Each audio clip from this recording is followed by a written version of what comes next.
Welcome to AKM channel అండి. ఈరోజు నేను మీకు డిఫరెంట్గా అరటికాయ ఫ్రై చేయడం చూపిపోతాను నేను. సో దానికి కావాల్సిన పదార్థాలు నేను రెండు అరటికాయ తీసుకుని నేను పైన ఉండే పొట్టు అన్ని తీసేసినానండి. పొట్టు తీసేసి ఇలా పొడవు కూడా కట్ చేసి పెట్టుకున్నాను ఇంత సైజుకి కొంచెం. సో దీన్ని నేను ఇప్పుడు ఆల్రెడీ వాటర్లో సాల్ట్ అండ్ వాటర్ పెట్టి డిప్ చేసి పెట్టుకున్నాను. సాల్ట్ వేసి పెట్టుకుంటే ఏంటంటే మీకు కొంచెం సాఫ్ట్నెస్ అవుతాయి. దానివల్ల నేను సాల్ట్ వేసి పెట్టుకున్నాను. ఇప్పుడు నేను దీన్ని ఎలా చేయటం చూపిస్తానండి. సో ఇలా నేను క్లాత్ తీసుకున్నానండి. క్లాత్ తీసుకుని దీని నుండి వాటర్ అంతా మీరు కొంచెం ఒక తడి పడితే తీసేయండి.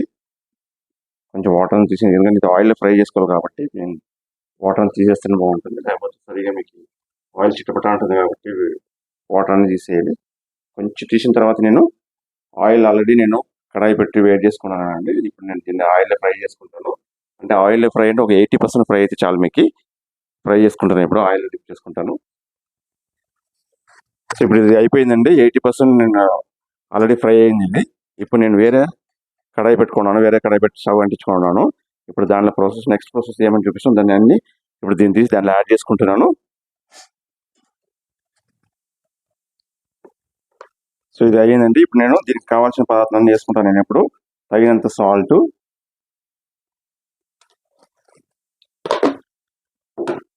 పసుపు, ఒక చిటికి పసుపు,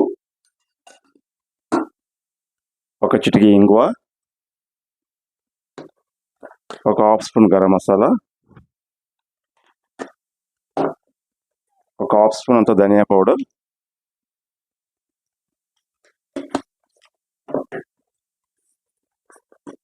తగినంత కారం.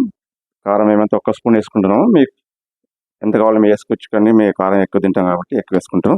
మీకు తగినంత వేసుకోండి. ఇప్పుడు దీన్ని మంచి కలబెట్టుకోవాలండి.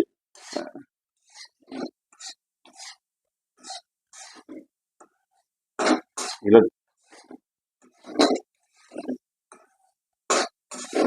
దీనికి ఎక్స్ట్రా ఆయిల్ ఏమి అవసరం లేదు. దీనికి అది ఆయిల్ దాని ఉంటే ఆయిలే సరిపోతుందండి. ఇప్పుడు దీనికి కొద్దిగా పచ్చి కరివేపాకు కొంచెం ఆయిల్లో ఫ్రై చేసి వేసుకుంటే టేస్ట్ చాలా బాగుంటుంది. నేను ఇప్పుడు ఆయిల్ వేసుకుంటాను. సో ఇది రెడీ అయిపోయిందండి. డిఫరెంట్ అరటికాయ ఫ్రై చాలా సాఫ్ట్నెస్గా బాగుంటుంది. మీకు ఇది చాలా టేస్ట్ కూడా ఉంటుంది. సో మీరు కూడా ఇలా ట్రై చేయండి. ట్రై చేసి మీకు టేస్ట్ ఎలా ఉందని కమెంట్ చేయండి. మా ఛానల్ సబ్స్క్రైబ్ చేయండి, లైక్ చేయండి, షేర్ చేయండి. Bye bye.